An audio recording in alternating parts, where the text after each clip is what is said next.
Qin Yichen tiba-tiba terkejut. Taoisme macam apa ini?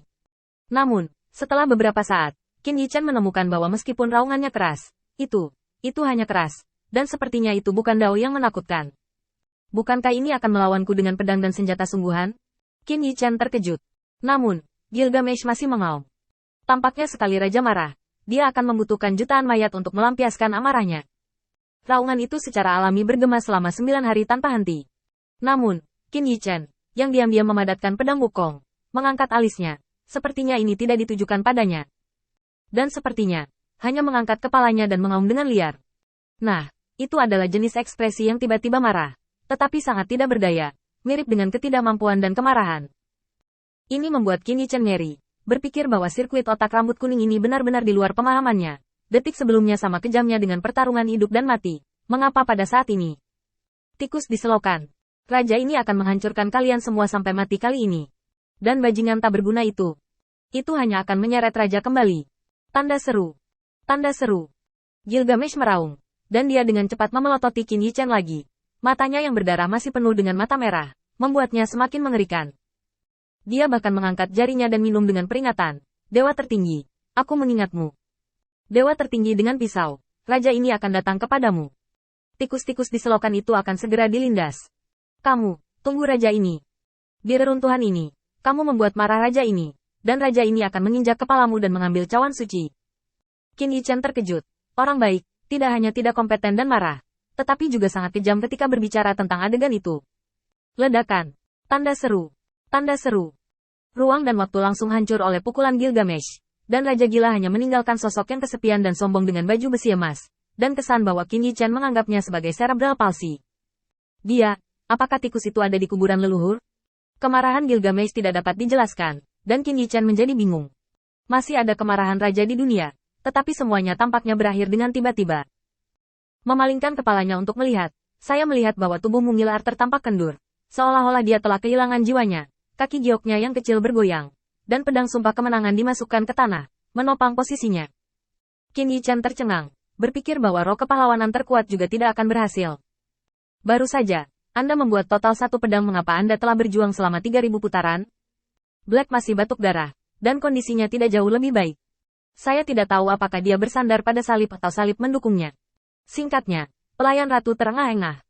Akhirnya pergi, untungnya, selama ada bayangan, ada persaudaraan. Persaudaraan. Qin Yichen mengerutkan kening, tetapi menyadari bahwa sebagai dewa tertinggi yang agung, sepertinya dia tidak boleh menunjukkan keraguan.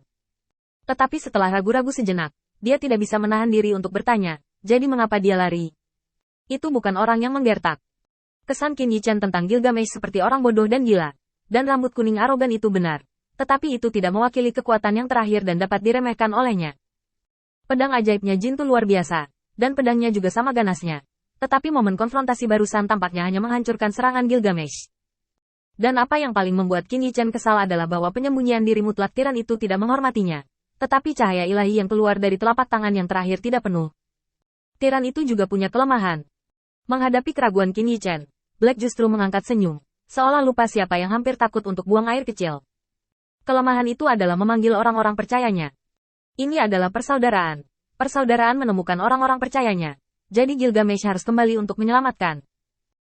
Qin Yichen terkejut. Dia sepertinya mengerti bahwa roh kepahlawanan, sebagai keberadaan yang dipanggil, sangat kuat. Tetapi pertempuran cawan suci sebenarnya adalah pengalaman antara para penganut para dewa. Jika orang percaya yang memanggil mereka terbunuh, maka, jika mereka lebih baik dari Gilgamesh, mereka akan tertidur lelap. Tentu saja, ini bukan hanya untuk Gilgamesh, tetapi juga untuk semua orang percaya dan semangat kepahlawanan.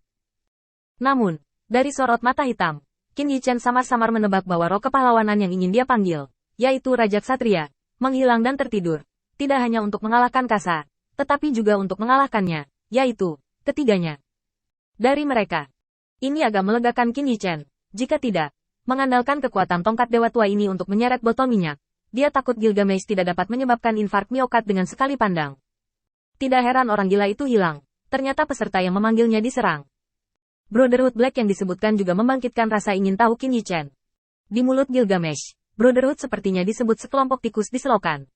Ini mengingatkan Qin Yichen bahwa ketika Gilgamesh pertama kali menemukan mereka, dia dengan santai menghancurkan seorang pahlawan berjubah abu-abu, seperti menginjak-injak tikus sampai mati di selokan. Lalu, apakah persaudaraan? Keterkejutan di sisa hidupnya menyebabkan Black tidak memikirkan mengapa Tuhan Yang Maha Esa secara sadar bertanya. Sebagai orang percaya, dia menjelaskan tugasnya. Nah, itu adalah salah satu pembunuh persaudaraan. Dia menemukan kita. Seolah-olah, ketika Tiran Gilgamesh terbangun, persaudaraan dan orang-orang percaya yang memanggilnya juga ingin bergandengan tangan dengan kita. Qin Yichen mengangguk.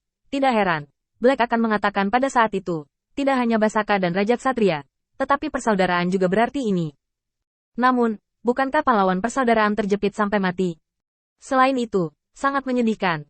Dia dicubit sampai mati oleh tangannya. Karena karakternya yang buruk, dia bahkan memanggil roh kepahlawanan bajingan.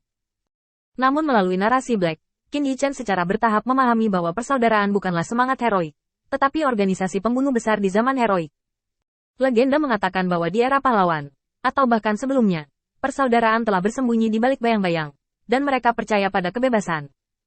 Ketika iblis menyebarkan api neraka ke bintang-bintang di semua sisi, persaudaraan hanyut dalam terang dan kegelapan. Membunuh adalah dogma mereka, seperti bunga yang mekar saat fajar. Menurut penuturan Black, ini adalah kumpulan roh-roh kepahlawanan.